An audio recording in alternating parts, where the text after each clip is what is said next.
This is Dr. Bisanga. We are live on Facebook today. We're going to talk about the causes of hair loss, and later on talk about the hair restoration procedures. So if you have any questions, please feel free to send them. Our team will be collecting them, and we'll try to answer them as we going. So hair loss has a way of affecting a lot of people. Unfortunately, it doesn't discriminate about gender or ethnicity. So it's something that affects either the scalp or the entire body. The scientific name of hair loss is alopecia. Alopecia comes from the Greek word alopecia, meaning a loss of a partial or complete absence of hair, either in the body or on the entire scalp. So hair is something that describes us as an individual. Hair speaks to our religious affiliation, our professional affiliation. Basically, it's a major component of who we are. It's important also in our self-expression. So you can understand that when hair is a major component of who you are, so the loss of hair can create also a different type of reaction from people to people. Some people take it very well and don't care about the hair loss. Some will try to hide it for long by either adopting a comb over or wear a wig.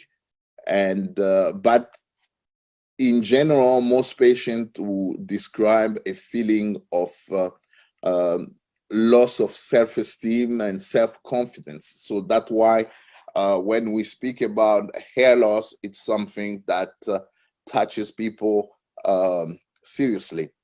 So today we're going to talk about the hair loss causes. There are different pathologies or different conditions that can create hair loss in someone. So we're not going to go over all the causes because hair loss as a pathology can affect a lot of people. So before talking about the cause of hair loss, we need to understand the hair cycle. Most of our hair on our scalp are in a growing phase. We call it anagen phase. And then come a phase that is between, we call it an intermediate phases or catagen phases, where the hair that was growing in the anagen phases go in a small transition zone before start falling off. When they start falling off, we call that phase telogen phase. So at a given time in our scalp, most of our hair are in the anagen phases. We say roughly around 90% of our hair on the scalp are in the anagen phases and 10% in telogen phases. So it's important to understand that ratio between anagen and telogen phases, because when we start losing more hair, sometimes it's just because most of our hair are going into telogen phases, in the resting phases, though there's no renewal of a hair growth like in the normal scalp. That's why when we losing 100 hair per day in the normal scalp, we don't go bald, because most of our hair on a scalp are on anagen phases, on our growth phases. So if we say a man has around 100,000 hair on the head, so if you lose 100 hair, that's less than 0.1% of your hair, you don't go bald and you don't even see it. But when the tide change and you start losing a little more than 100 hair, that ratio telogen anagen changes, yes, you can feel that you're losing more hair. So it's important to understand the hair cycle, because by understanding the hair cycle, we can see that there are different causes of hair loss. In general, 20% of men at age of 20 will experience some sort of hair loss, 30% by age 30 and 50% by age 50. So it's important to understand that multiple disorder can cause hair loss. Those disorders can be endocrine disorders, so it could be a problem with your hormones, GI disorders, some deficiency. You can have psychological disorder that can lead to hair loss, aging, some medication that someone can take can also be a cause of hair loss, and any nutrition deficiency. Sometimes our grooming habits can also lead to hair loss. The use of relaxer or other chemical products. So there are many diseases that can create hair loss, or many conditions, or many aggression on a daily basis that can create hair loss. So, but I'm going to talk mainly about 4 or 5 type of hair loss. The first one is the male pattern baldness, or androgenetic alopecia. Androgenetic alopecia, you see, there is andro and there's genetic. So the genetic of someone is important. So in androgenetic alopecia, you have the family history. So that's the the gene part. And then you have the androgen part, that's the male hormone part. And the combination of the hormones, the male hormone, and the genetic predisposition will lead to hair loss in male. We call it androgenetic alopecia. An example that I like to use in a consultation is, look at your hair follicles like a door. And on a door, you have a keyhole. That's your androgen receptor on the follicles. Men have hormones, male hormones, testosterone that are converted into dihydrotestosterone. So consider that the dihydrotestosterone is like a key. The key will find the keyhole and will open the door. So the testosterone, or the dihydrotestosterone being the key, will go to the keyhole in someone who have genetic sensitivity to the effect of dihydrotestosterone. So your hormones, your gene will play a role. So once the key get into the keyhole, it open up the door, so trigger all the miniaturization, so the hair shrinking, because the hallmark of androgenetic alopecia is your hair starts shrinking. The diameter of your hair shaft start shrinking. So you will notice that your hair start either receding, or either you have a bald patch, or you have a thinning. So it can be the thinning of the hairline that give habitually that M-type shape receding hairline, or you can have a bald patch in a crown, or you can have a thinning. So androgenetic alopecia can exist in both male and female. It's usually caused, so as you can see here, Prince Charles and his son, different type of onset of androgenetic alopecia, while Prince Charles have more a crown thinning, while he maintained the frontal part. But here, William have more a type of diffuse, starting from the crown and maintain a little bit in the front, but as kind of thin throughout. So there are different bonding patterns that you need to understand in androgenetic alopecia. So this is the alopecia that touch almost 90% of men seeking treatment for hair loss. There are different types of treatment, and today the science has evolved. So you have the typical minoxidil treatment. You have some wind pathway treatment that are the topical agonists that we need a little bit more study on that. You have the typical anti-androgen, so DHT inhibitor. You remember the DHT was the key and going to the keyhole. So Propecia or finasteride will block the key for getting to the keyhole and triggering hair loss in general. So you have the anti-androgen like finasteride, dutasteride. So you have different type of treatment like prostaglandin, the analog of prostaglandin, and shown to have an improvement. Physical therapy like low light therapy, scalp microneedling, PRP, that's more a growth factor booster.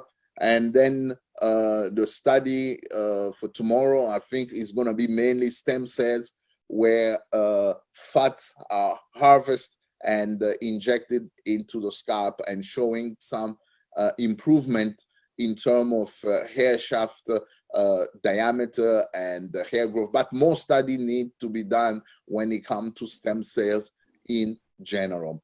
So what can I say about androgenetic alopecia? The take-home message today is it can affect men and female. 50% of men by age of 50 are affected.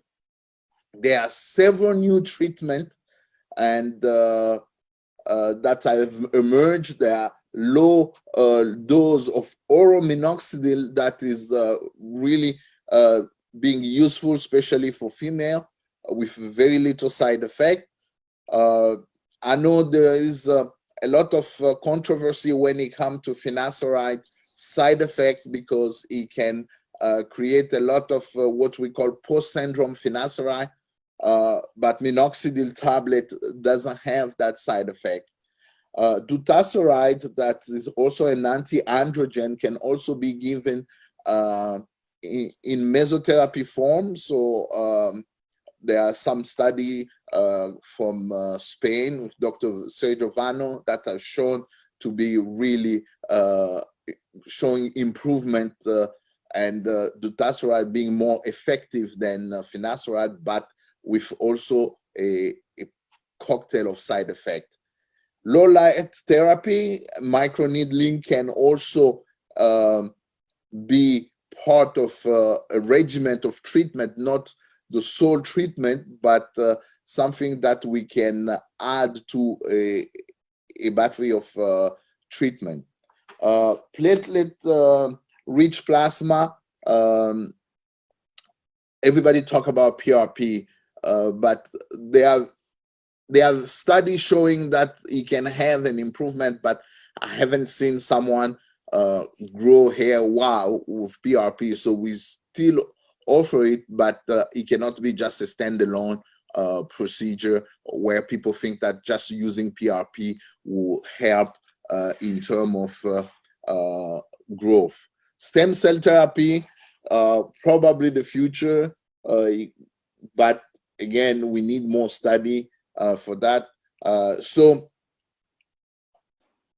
as I say, I'm going to talk about few other type of androgenetic alopecia. Male pattern baldness that we just talked about is something that you can treat with medication, but medication, patient asks me, how long should I take medication? You have to take medication as long as you want hair. Hair transplant is one of the best treatment for androgenetic alopecia. So keep in mind that hair transplant is one of a permanent solution when it comes to androgenetic alopecia. Alopecia areata. Alopecia areata, it's or we call it areata because it's small patches of hair loss that started either in the back of your head, on top of your head. Most of those patches will leave a coin-sized area with bare skin. We don't really understand what's going on, but we know that it's part of the diseases that we call immune disorder. So it's basically your own antibody that are attacking your hair follicles. So sometimes these patches can spread to the entire scalp. We call it alopecia totalis.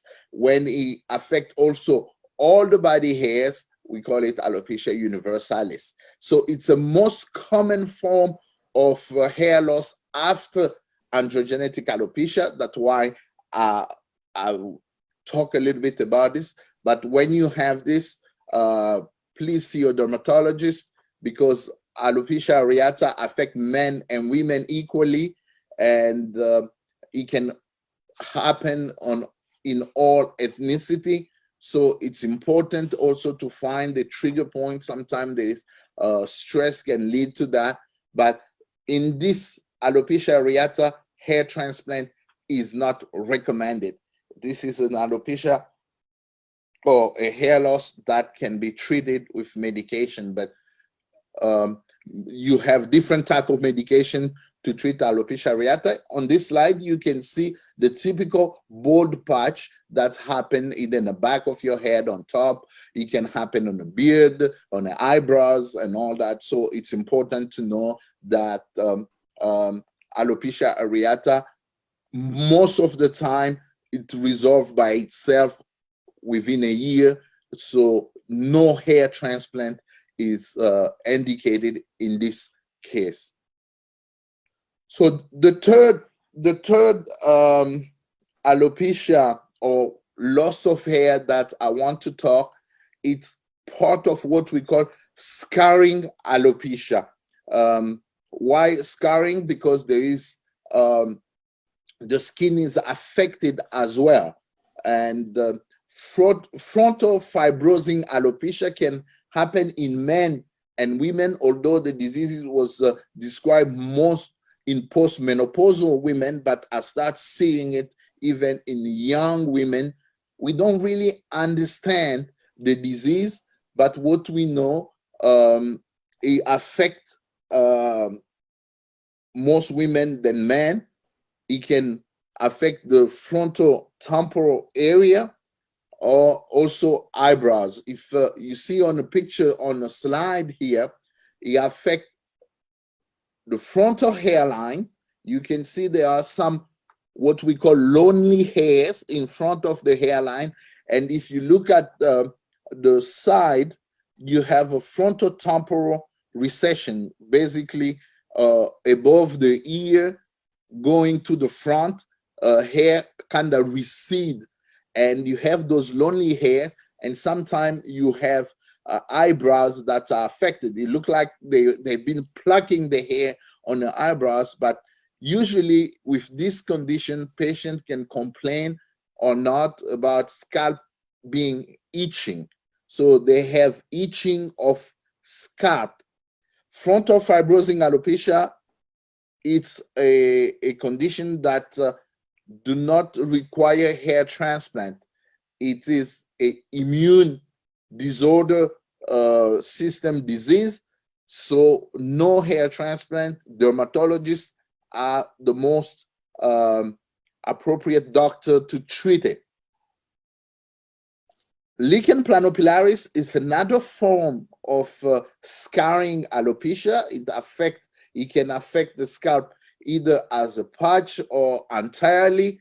It could also look like androgenetic alopecia. That's the reason why it's important to make sure that before saying it's androgenetic alopecia, to rule out lichen planopilaris, because lichen planopilaris, it's a a scarring disease. The clinical features, as you see, you can have scalp shining, so that cicatricial part, that scarring part, leads to a shining of a scar, and it can also itch a lot. Patient can complain about itchiness on the scalp or tenderness of the scalp. So it's a difficult condition to treat. Dermatologists are also one who are important doctors to take care of this. It may require biopsy of the scalp, but no hair transplant in this case, because your follicles are being attacked from within by your own antibodies. So if you do a transplant, most of the follicle will not grow. So after lichen planopilaris, another condition that we call hair pulling disorder is trichotillomania. Trichotillomania. It's really a self-induced condition where individuals pull their hair either on the scalp, on the eyebrows, and there is an irresistible urge to pull your hair. The onset can start at early teens, 10, 13 years. So it's important to know that it can be a lifelong problem, and patients need to see psychiatrists or have counseling with a lot of psychotherapy, because, as I say, it's classified as a mental disorder, so it's going to require a lot of counseling. Minoxidil can help, vitamins can help. Usually, we do not recommend hair transplant because if the patient doesn't stop at least for 2 years pulling the hair, then it's not going to be useful to do a transplant, because the same happen when they have stress. They will be pulling the hair and all that. So it's important to know that. Another condition after trichotillomania is telogen effluvium. I'm going to talk a little bit about telogen effluvium. It's not part of the slide, but telogen effluvium is basically your hair. It affects a lot of women, and so that's the reason why it's important, because telogen effluvium, it's a loss of hair. Remember, I talk about your hair on your scalp being on different cycle, the growing cycle that we call anagen, and the resting cycle that we call telogen. At a given time, your hair on your scalp is on a growing phase. 90% of your hair on your scalp are on growing phase.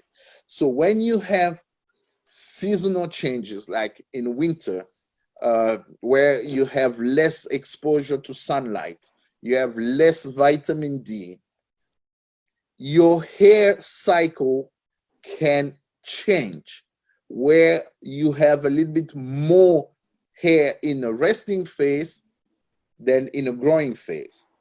It could be because of stress. We are on lockdown with COVID-19. Some people may start seeing in 2-3 months' time that they start losing or shedding a hair. What happened is you always have a trigger point. That could be a stress, a illness, a surgery, a pregnancy. And 3 months after the event, people will start losing the hair. So what I like to say is, when we are under stress, we operate on, so you have stress-induced hair loss, but when you are on stress, your body will shut down most of the time and will send signal to all the organs that most of the nutrients need to go to what we call noble organs, to your brain, to your heart, to your kidney. And skin and hairs will be the last on the list to get nutrient. So then what's going to happen, because you are operating like on a shutting mode, on a survival mode, your hair is not going to get the nutrient that it needed, and then it's going to start shrinking. You have an imbalance between the cycle where more hair will go in a resting phase and start falling. You will find more hair in your comb, more hair in your drain, more hair on a pillow. So, but that's really, stress can be a big part of telogen effluvium. Most of the time it resolves after 3 to 6 months. Vitamins, minoxidil can play a role. Low laser therapy, PRP could be also a good treatment for that. So when it comes to hair loss, we talk about androgenetic alopecia, alopecia areata, frontal fibrosing alopecia, lichen planopilaris, and telogen effluvium. So just keep those in mind. I'm going to talk about a little bit what we do here at BHR. Hair restoration procedure. It's part of what we're doing in terms of, not all the hair loss will lead to surgery, but when there is a surgery, I want to introduce to you what is hair transplant. Hair transplant, there are different types of hair transplant. Nowadays, we have the old procedure that for years we used. It's called strip surgery, where we take a piece of the skin in the back of your head and above the ears, and then we suture the back of your head using suture. So there is a scar, there is a scar line, and most people will require to keep their hair longer not to show the scar. And then for the past, I would say 7 years, a new procedure has really being the most sought procedure worldwide, called follicular unit extraction, or FUE, where we take individual hair. There is no scarring. So you can imagine most people want to do that because there's no scarring, and then it gives a flexibility in terms of hairstyle. You don't have to keep your hair longer to hide or conceal the scar. So hair restoration procedure, hair transplant, is a surgery. So if it's a surgery, you need qualification to perform the procedure. You need to be a medical doctor. There are some countries where people go that they are not operating by a medical doctor. So it is important because some people die because they want to do hair transplant. So you need to have a qualified medical team that can attend to your need, and if there is any emergency, they understand that they need to perform CPR, inject the medication that monitor you during the procedure. So it's important to understand that it's a surgery. It's an elective surgery, but it's still a surgery. It's not a tattoo. It's not a hair plucking or waxing procedure. It is a surgery. The goal of the surgery is to restore hair to the area that has lost it, or to the area that is thinning, or repairing a scarring, missing eyebrows. We do a lot of procedure repairing eyebrows, repairing scarring and all that. So hair transplant involve the removing of small piece of hair, but the hair with the tissue around it, because within those tissue you have stem cells that will lead to growth. So if I take your hair, this is a follicular unit extraction, how a close-up look like. You have holes where the follicle has been extracted. It's been extracted. It's important to leave space between each extraction, because if you do not leave space between extraction, you're going to destroy the remaining hair in between. Then instead of having a scar-free procedure, or I don't like to say scar-free procedure, but to the naked eye procedure, you may end up with a lot of scarring. So it's important to have what we call a educated pattern of extraction. Follicular unit extraction, as you can see on this monography here on the side, we're going to harvest hair on different zones. You have a black line, red line, green line, and underneath you have what we call the donor area and the recipient area. So what we have to understand, when balding is important, we do not have enough hair in the back of your head or on the side of your head to cover the whole balding surface. So the principle of hair transplant is to create an illusion of coverage.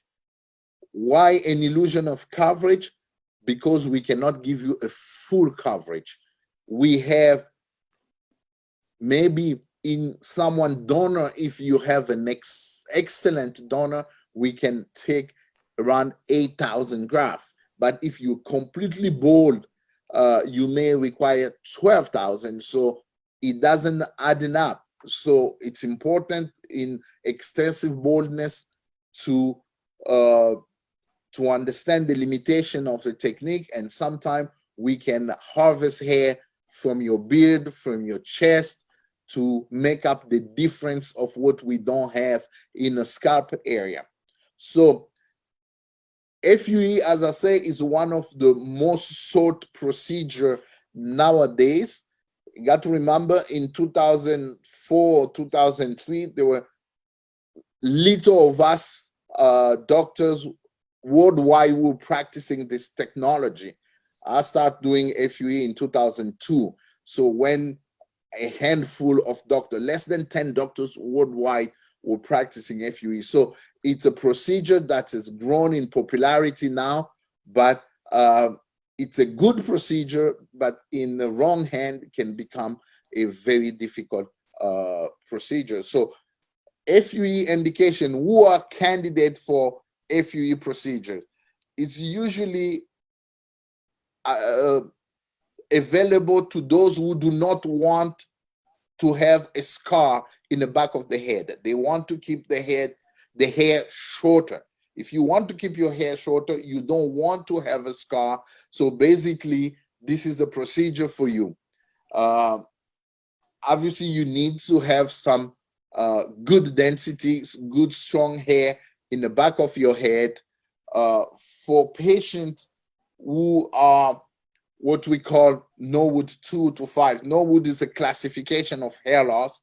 So if you require anywhere between 4,000 to 4,500 grafts, I think nowadays we do not recommend for you to get a strip surgery. I'll go about the strip later, but indication for FUE also for people who have missing eyebrows, not from disease, but overplucking eyebrows.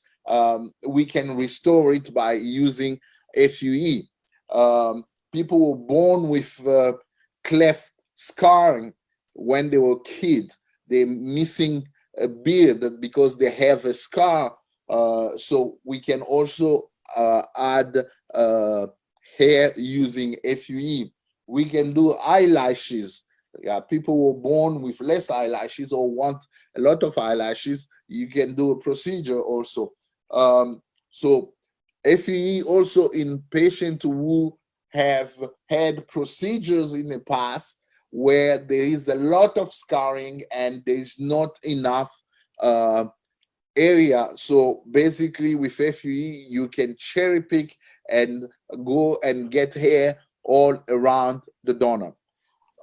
Because it has an indication, also everything, you have the pros and cons.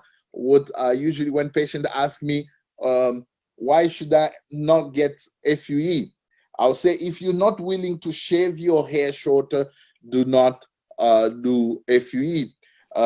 If it's in the hand of in the experiment team, you should not get FUE. Also, I hear about scalp infection, but I never in my 20 years of experience see anything like scalp infection. So FUE is a good procedure. You need a team that understands it, but you need a selection of patients. So this is a patient, the back of the head. The way we do the procedure, we compartment your scalp using small square. So we measure density in each square. So basically density is the number of the hair follicles. Your hair grow by bundles, 1, 2, 3. We call them follicular units. So the number of follicular units in a square centimeter is what we call density. So you have to have a good density in order for you to be a good candidate for hair transplant, period.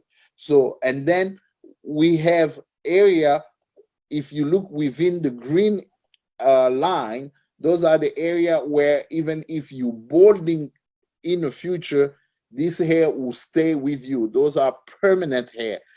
Hair outside of the green area, as you age, you can still losing the hair. So if harvesting is done outside the green area, you may continue losing the hair that was transplanted. So it's important to understand the safe donor area. That's why FUE, it's important to harvest hair in a safe area. If you harvest hair outside the safe area, yes, you may get a lot of numbers, but some of those hair will be lost in the future. Here, just to show you exactly when you perform FUE, it is important to leave hair behind, because if you over harvest, if you take too much, you create more scarring. I call this donor crime have been committed because people in a race to get a lot of hair disregard the concept of safety when it comes to the procedure, and people take too much. This is how the procedure is performed. Basically using small punches, we punch, and so using a small circular punch around 0.8, we go and grab the follicles one by one. It's a tedious procedure. It requires a lot of magnification, a lot of precision. As you can see, we're targeting follicles one by one. And then after we remove the follicles, we sort it out of the microscope, and we classify the hair one by one, and then we come and implant it. So it is important to understand that the procedure is done under local anesthesia. It's not something that we interact. So it's like going to the dentist. So it's important also to make sure that your past medical history, your allergy history is taken clearly, so to avoid any complication like with any procedure. Obviously, if the procedure is not performed to the highest standards, there will be complication. And some of those complications could be donor depletion, and you can have, because if you take too much, you cut small nerves in your donor, so people may end up with either too much pain or less pain. We call that hypo or hyperesthesia. You can lose a lot of hair if you do not have what we call a pattern, a rational pattern. If you take too much, you overwhelm the ability of the body to heal properly, and more hair can be shed in the donor because of stress. We call that acute effluvium.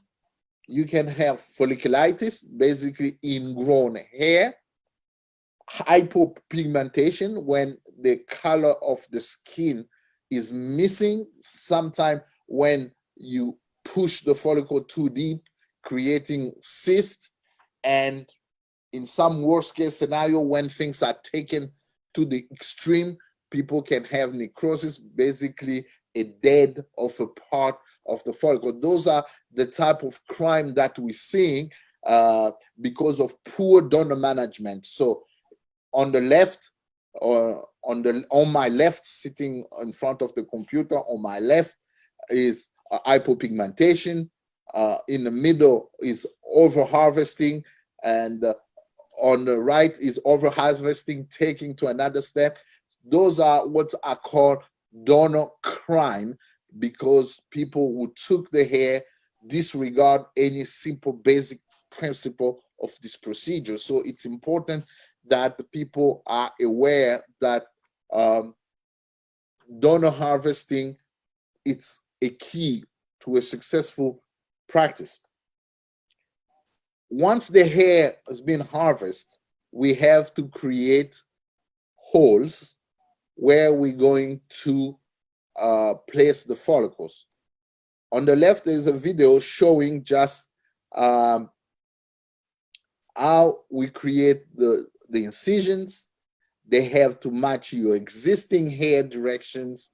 And so it's really an art to match direction, angulation, so the hair and the distribution can mimic natural hair growth in someone. So that's why hair transplant, it's really, when performed to the highest standard, people will not notice that someone had hair transplant. So it's important to understand that we place the hair based on your hair direction that I'm showing on the video using a marker. Is just to show the hair direction. So we match that hair direction while we're doing the procedure. It's important that we match the direction, because that's what gives the naturalness of the procedure. And the selection of the type of follicles that are placed are important to achieve those type of results. It can work on any type of hair: gray hair, darker curly hair, black kinky hair. We can do the procedure here at BHR with my fantastic team. So it's really a teamwork, and some of those results require 12, 13 hours, sometimes non-stop surgery. So it's our satisfaction is to see patients willing to post their result, to share the result, and so that's what we do when it comes to FUE. Strip surgery, as I say, from 1997 to 2004 was one of the state-of-the-art procedure back then. Basically, it's required to cut a piece of hair-bearing skin in the back on the side of your head. It leaves a scar, and some people do scar very badly. You know, if you look at people from African descent, they have either keloid or hypertrophic scarring. So FUT may not always be the solution, but there are people who cannot, for different reasons, shave their head for a FUE procedure. As you see, FUE procedure require, for most part, to shave your head.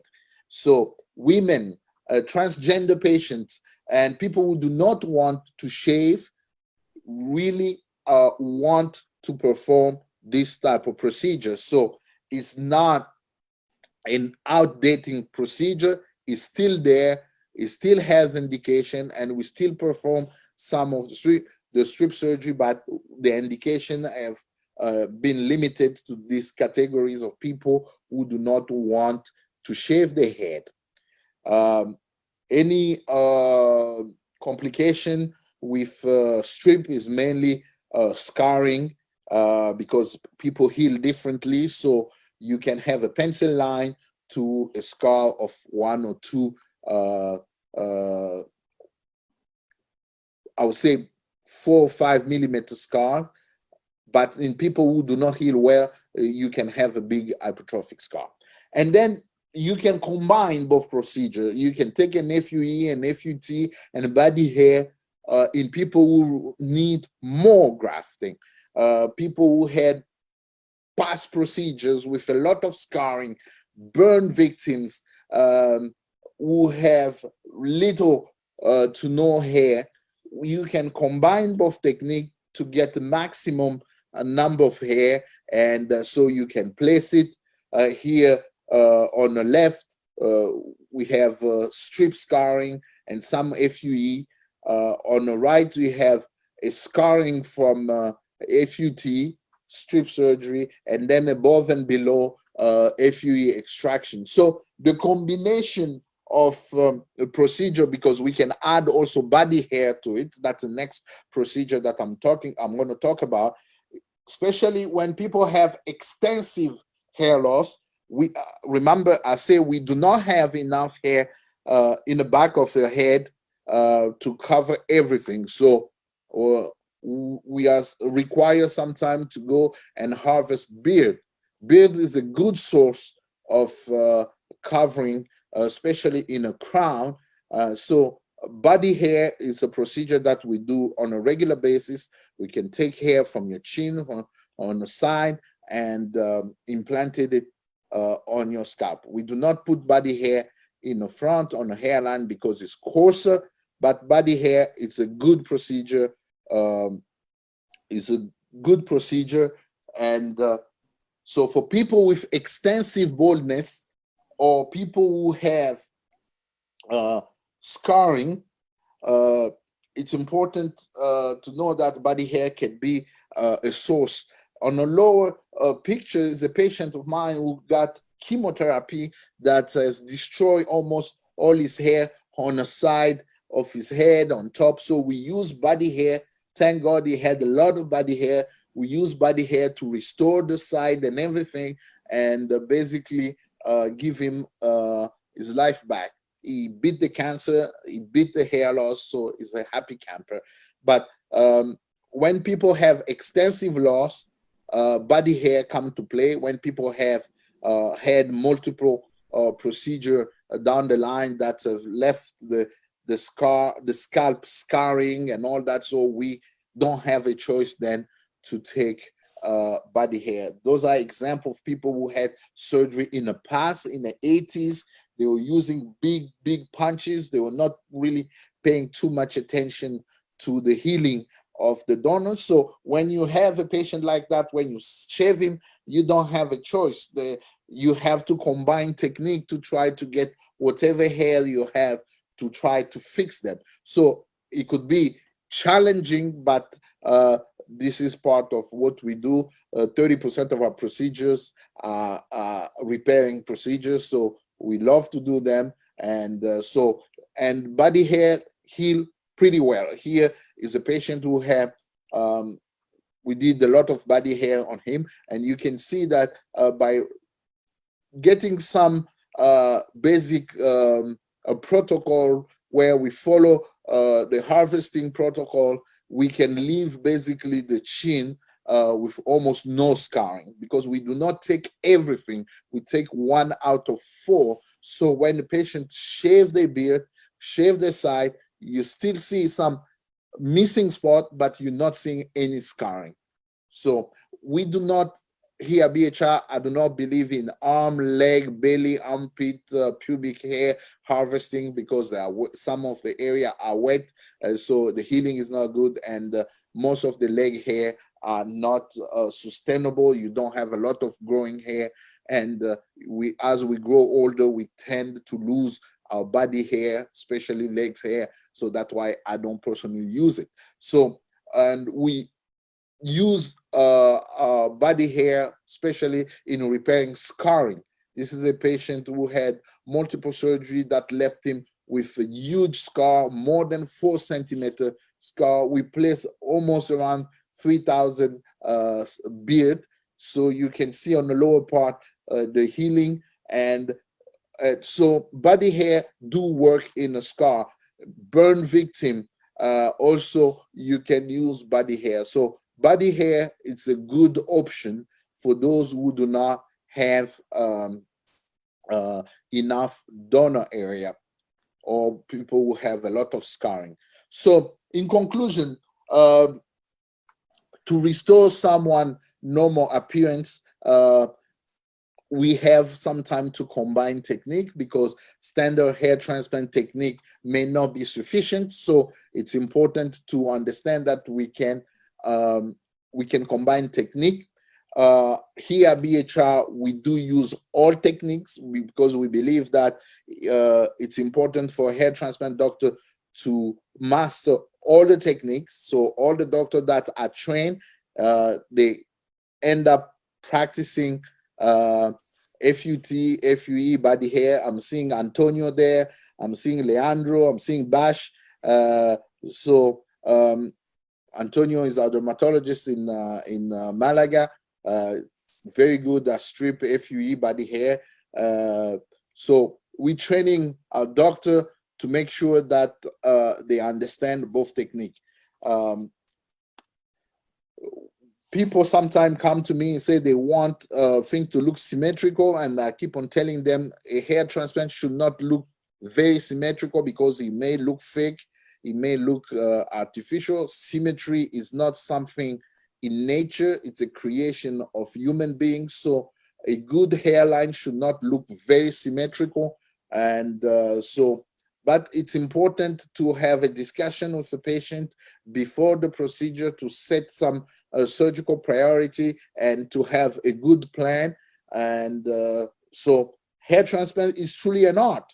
And repair patients, unfortunately, with the procedure becoming more and more popular, they will be there. So, but you need to know that it's important to do it right the first time.